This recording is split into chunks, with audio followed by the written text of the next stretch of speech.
Paiku sare ngal paingal labangal nantungal inde paingal ngal nanda ede a paile eder o video do yo tay fi piji didi tawdi do woni très important actuellement parce que don andi bui no informi bui informaki haray ko andi gol taw jama wata be sikki to ko pellet président Mamadi Doumbouya et le candidat et le futur président de la République.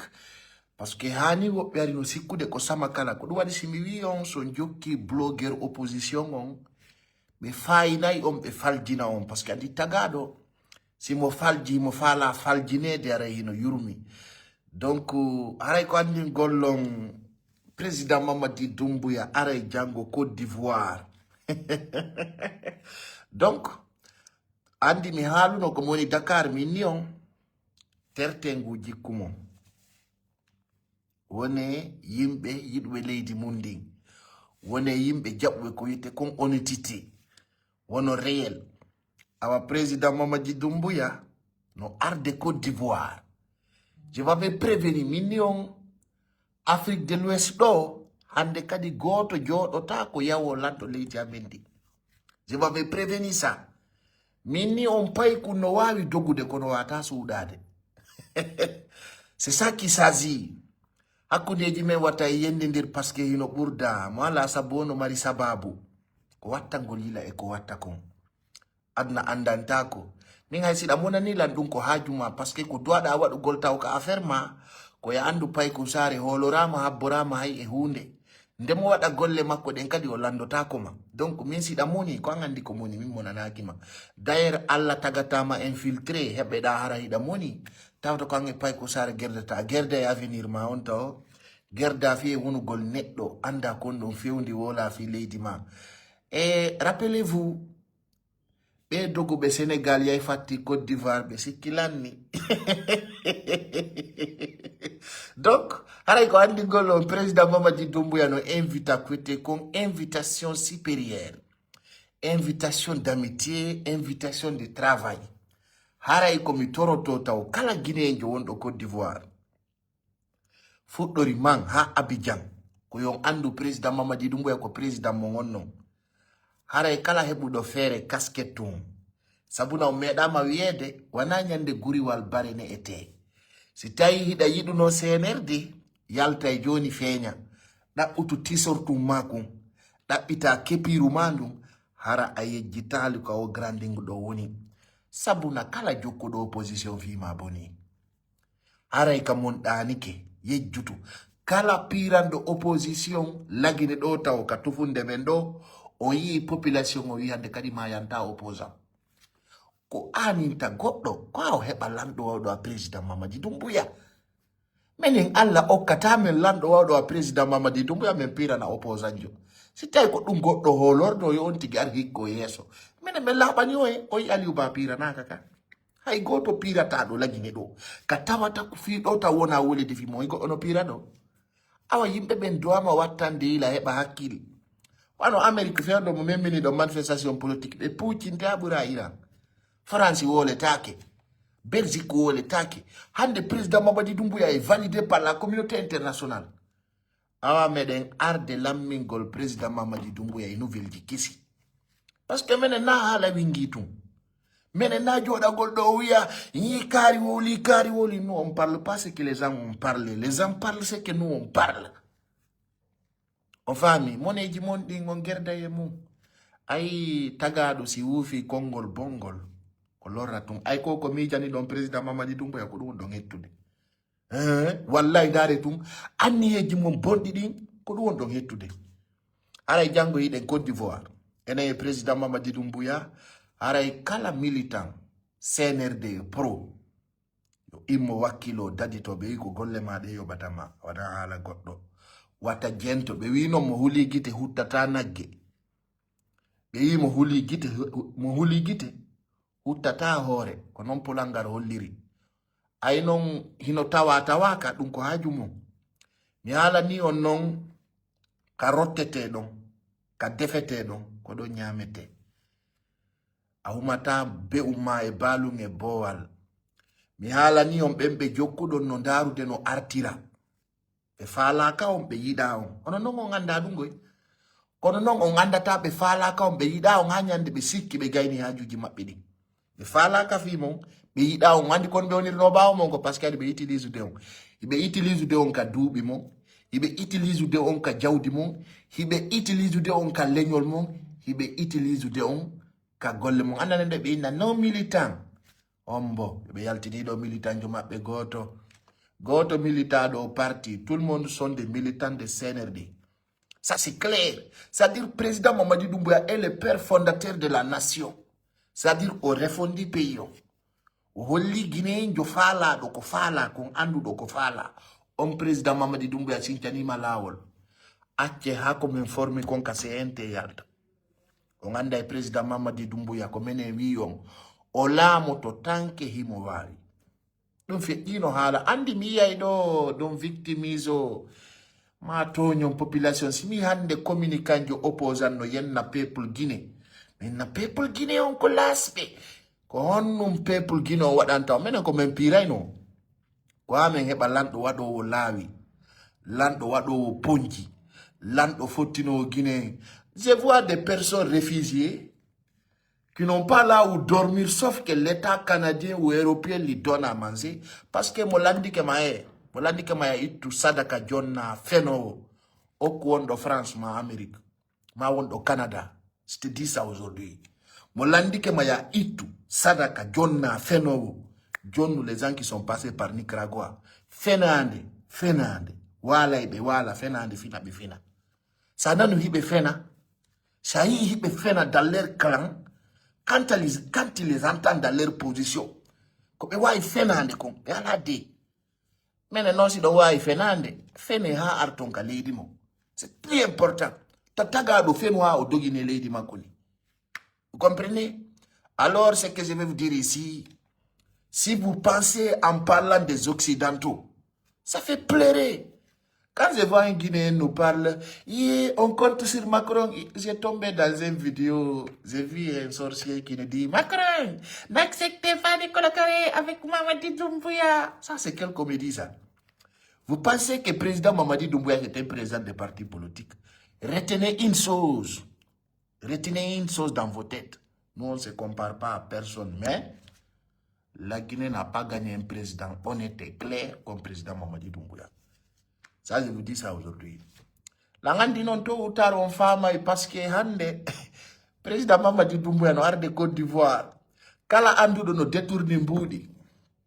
Ma yei piji amende ya jodi Côte d'Ivoire. La personne n'a qu'à se préparer pour voir un autre pays encore. Parce que Dakar là c'est fini, on a mêlé le terrain. Maintenant on vient en Côte d'Ivoire encore. Toute personne, toute Guinéenne là qui s'oppose à notre régime parce que tout simplement, tu souhaites la Guinée a un malheur. Oh, on arrive à Côte d'Ivoire demain le 17. Donc préparez-vous. Hein.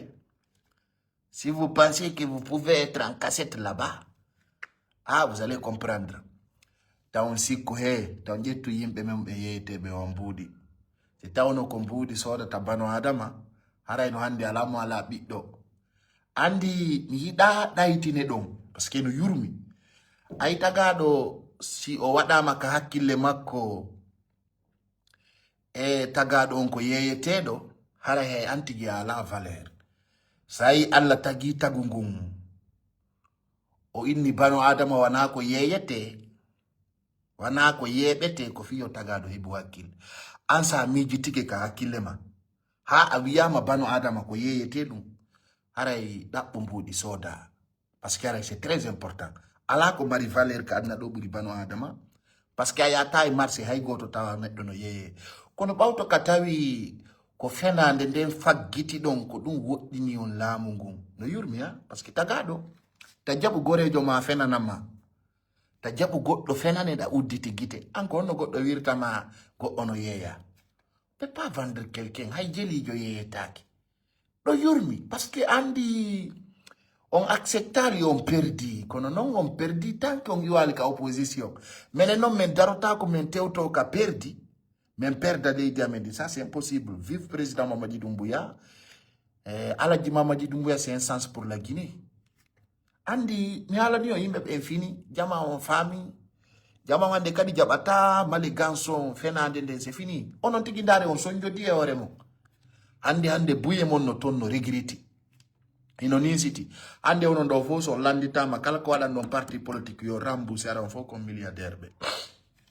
haray ko milliardaire be do mari mbudi parce que vous avez gaspillé votre argent et devez vous rembourser harano na duubi ko perdu don ko imagine kambe ko be falno ko yo pay ko sari woni réfugié jo ha o maya hara o tipata e ndi leydi do arami huda président de la république on son excellence général Mamadi Doumbouya wurugol nyalla lagina no buri wurugol Paris no buri wurugol États-Unis c'est dit ça wurugol ma nyallal gotal fewru do ni e der lagine ko fotanta bano adama jeyaɗo guine ko so mayi o naati aljannati peut pas connaître ça c'était dit ça ay hande ka jodiɗa ɗum Paris ida jogui photo hoyi ida wola fenande un Guinéen qui vit à la maison centrale est mieux positionné que celui qui vit à Paris librement parce que ko ɓoy ɗon ottude ɗon ko ɓoy ɗon sikude ɗon vous parlez de la Guinée.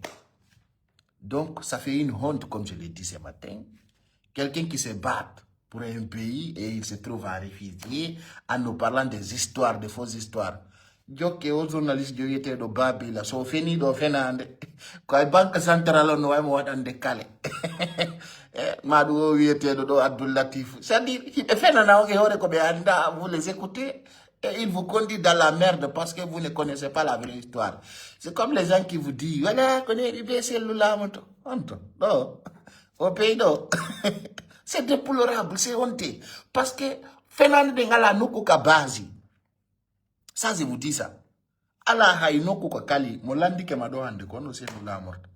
Tawa iko fena hande fus. Ona no be hapiti ko yon joko don. Eske mene me inni yon yilto. Me inali yon yilto. Kome wi yon non ko fena hande woni derton. Mi hala ni yon o kongre wondo arde do mo be woni mantorde lo le 6 juillet la tako. Parce que on yi article yalto do on sur Guinée News. Ya indaron. Mi hala ni matagado so fondaki e lamu nafi. Ben na lamu fala. Ben c'est-à-dire des opposés ben wada do fo militaire yagal fo ko moné président Mamadi Doumbouya be woni moné leydi ndi be yidala Guinée heba pont be yidala Guinée heba courant be yidala Guinée wona dalli voix ko dum woni moné mabbe jono ay men andi dum hari ko menen be woni utiliser ko do wadi mi wola no nyande go hala ka mon Dakar mi inni mi yida yahugol mi acciaw nde nyande mi nani go ono comment no ina toi tu n'est pas important mi andala. No gasara dandara lang, mais tu me connais pas. Parce que min goto utilise talan contre goto. Min mi hala ni unko alla mi holori wanako pullo futa wolat. Parce que min wata wonde contre goto. Faut retenir ça. Je peux pas être contre quelqu'un. Sondari hande be burdo ngolorde ben golle mabbe fo Europe do. Oui mama organise gol fino amire fino finire, c'est ça. C'est ça leur programme. Et à la plan fous. Mais à la hande stratégie oui god et yo même pas to président Mamadi Doumbouya me walli to mo fino lendi yara yetso. Tu vois des individus mal intentionnés qui n'ont aucun avenir, qui ne savent pas comment faire les choses. Ils sont là, c'est agité, car ils n'ont ni contre men, car ils n'ont ni contre men. On a la haï comme maillon. On tawaka et soukabe pour be wakila na de lendi on go ajaimo. Hein, toujours c'est nouveau supérieur là on contre moi. Si mi yande pullo futa no jodo no wada video ji fiangare lankir dama billahi wallahi tallahi hakune Allah mi wi ma sitay ka pullo ka vrai artu ka lediga artu do tu vas batailler ici, tu vas te montrer qui tu es devant la Guinéenne. C'est là-bas que tu vas savoir. Président Mamadi Doumbouya hajaka ina figijo. Président Mamadi Doumbouya hajaka ine to moyi dans la Guinée. Président Mamadi Doumbouya hajaka e wi golang hida mari diplôme ala. On n'a pas de diplôme, il ne doit pas diriger. Pendant des années, moi, j'étais dirigé sur ma base, tu es sur mes idées. Là, tu n'as pas pensé à mes diplômes. Car, pendant des années, pour 5 ans, tu restes dans mon colonie. Et mais tu ne pensais pas à diplôme. C'est lorsque tu me vois avec le président de la République, tu me parles de diplôme. Ando ga yegitino mi dirizino ma mi dirizi ay jokku be mabe. Hay be holorda jokku da be bentigi mi dirizino. Et président Mamadi Doumbouya a dit quand comme besoin ni Guinéen jo mala diplôme. Araka Guinéen jo à la diplôme, tu ne peux pas écrire, tu ne peux pas lire. Awataga si odulli, kanko elamu, kanko elamu, kanko elamu, e wotto ndiray. Ela do mengon no yewti ko laabi buya disiji makko wi. Yo alla okku e lambe moƴƴuɓe e hoore men.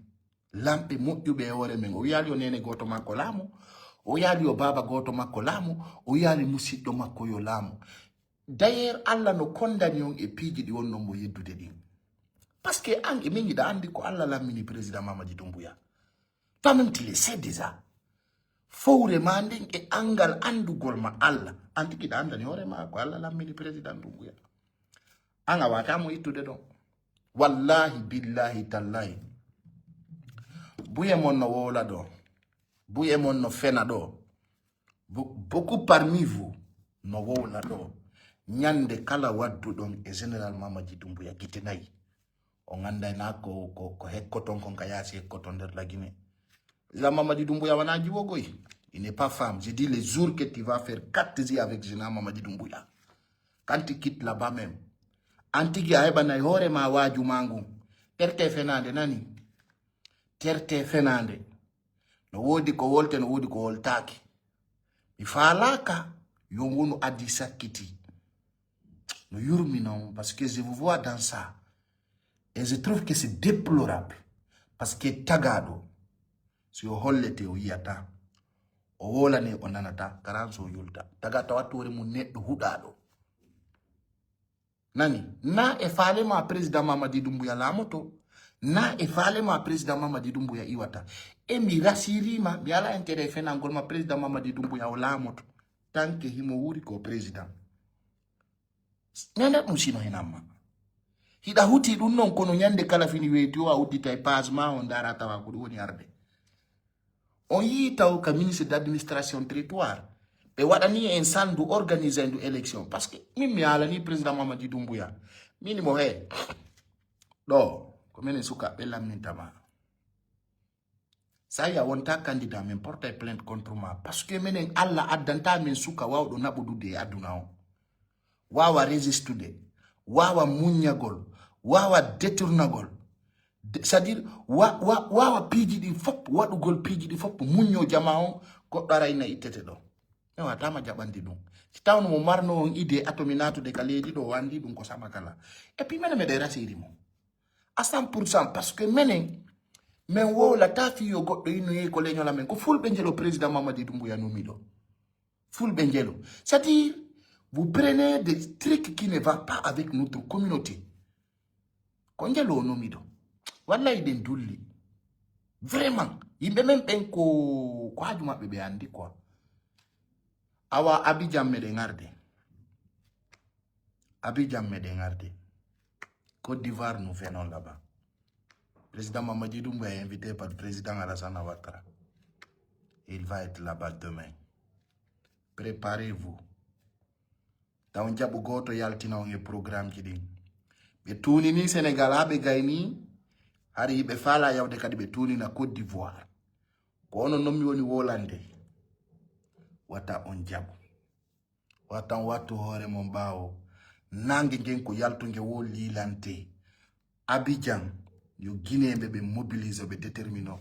Be wi non tagado kono way wo ko dum dongo wadante. Écoutez, o yiko fetti ko Gabon ka. Gabon fop fami kala population wondo Gabon. Hino jabi nundi accepti. Woni vrai. Oui meden jabi président Mamadi Doumbouya ko lando ame. En salaki dum. Menen kala rodo kanko lami men. Fami Abidjan. Kala wondo woni pullo, woni maninka, woni soso, woni forestier. Yo fop yalto holla ivarien be ben do mari lando nani. C'est à vos intérêts. Je vous parle en tant que communicant. Yalte dès maintenant, ce que je vous avais dit, qui kala jola motakodo. Dum mono fasida wadi dum ko hakilema itu. Menen hara isi game fo mai. La Guinée do c'est pour la jeunesse. C'est pas pour les vieux. Awawa ta wuru de ngurndam madan hada lanna. Haɓɓitoɗa a wura e ngurdanga men dan ɗum ko fenande kala maɗɗindo ma ɗum on lipetin. C'était dit ça. Kala ko wata wadde arta ka leydima gollida e leydi ma ndin gollida e laamu leydi ma ndin immano ɗum immano ɗum ta jento ko goɗɗo wolata faut même pas écouter ça parce que jango koko waɗanda leydi ma ndin konko ɗum ɗon wolete hay ɓe on ɓe yennude ɗo e commentaire il faut se rallier parce que kamɓe tigi ɓe andani hoore maɓɓe ka conscience maɓɓe nous avons pas de même poids nous avons pas de même valeur et on n'est pas de mêmes objectifs na e lawol ono si tawi ono janguɓe mon ɓen wawata ɓattade lanɗo on wallitomo ka gandal mum on janga moi je me demande ɓiɓɓe fulɓe wiɓe ɓen no jangi ko diplôme on ɗum ɓe mari si tawi pullo fuuta ko gandal ceerno mo nenen bo jogiti siɗa faala hay ko diplôme ma o ça je te dis ça aujourd'hui si tawi an gandal ma ngal ko janguɗa kon fop ko finuɗa dawɗa yawɗa e école fop tawi ko gandal ceerno mo nenen bo jogiɗa faut jeter ton diplôme hara ala nafa si tawi an ka jangu tawata fus a wata wadde sina windugol livre ji détruisa penale ce n'est plus important si tawi ɓiɓɓe fulɓe janguɓe ɓen si tawi diplôme on fop diplôme on c'est comment écrire et détruire un pays et dire que c'est-à-dire dépendre des propos ethniques hara ala diplôme an gandal ma ngal darnanalima suudu gandal ma ngal naɓalima hay nokku sina e tampere gandal ma ngal naɓalima sina e bar gandal ma ngal naɓalima e wawgol associegol image ma on e développement leydi ma ndi haray ko nafa on no janguɗa dites-moi si tawi ceerno mo nenen bo no jangi ko jelo mari ka compte bancaire makko il a combien être patriote dans la pauvreté sans dignité je te dis ça aujourd'hui président Mamadi Doumbouya no ɓuri ɓen ɗo fo diplôme parce que neɗɗo faut savoir kono janganda mais pourquoi en cas intellectuel fusa ala sina fenande mais je vous dis parce que ko ɓen wolorɗon aujourd'hui je vous dirai une chose si tawi anga woni intellectuel ha wawi wa Aliou Ba tu finiras par la prison sauf que tu n'es pas intellectuel an janga ha tawa ko prison yata tu te bats pourquoi mais je vous pose la question est-ce que nous c'est être intellectuel ça c'est intelligent Anjanga, tu vas aller à la maison centrale. Comment je ne vais pas pour la nation? Je ne vais pas pour la... Dawai Bata de Bouri Doumbouya. Fernande Fall, à Guinée-Bébé. Président Mamadi Doumbouya a pris un décès, il a pris Alpha Condé. Voilà un vrai combattant. Voilà un vrai patriote. Lui, il s'est levé, il dit, bon, et mi Mamadi Doumbouya hande mi laamu to pays on goɗɗo ata innde ɗum laatla ko si Allah jaɓi oya waɗi golle makko ɗe no labira an jooɗoɗa ɗa parce que tu te crois ton stylo voilà et ton diplôme là et moi je suis diplômé je vois même certaines personnes me comparer d'Aliou Ba moi j'ai pas de diplôme moi j'ai pas de diplôme je suis pas un universitaire de Sorbonne ou je suis pas un écrivain comme Thierno Mounene Mbow mais ce que je vais faire Thierno Mounene Mbow peut pas faire ça. Parce que Mimi Guidata Yimbe Benge Fenande. C'est pas de ces arts de personnes. Thierno Mounene Mbow a fini quoi? Rien. Oni Mao do hande. Et quand on voit des postums, des idées lettrés comme vous, qui n'ont même pas de téléphone en valeur, ils vont aller commenter là-bas. Il a raison, il a raison. Il n'a jamais zéré même un perfectible.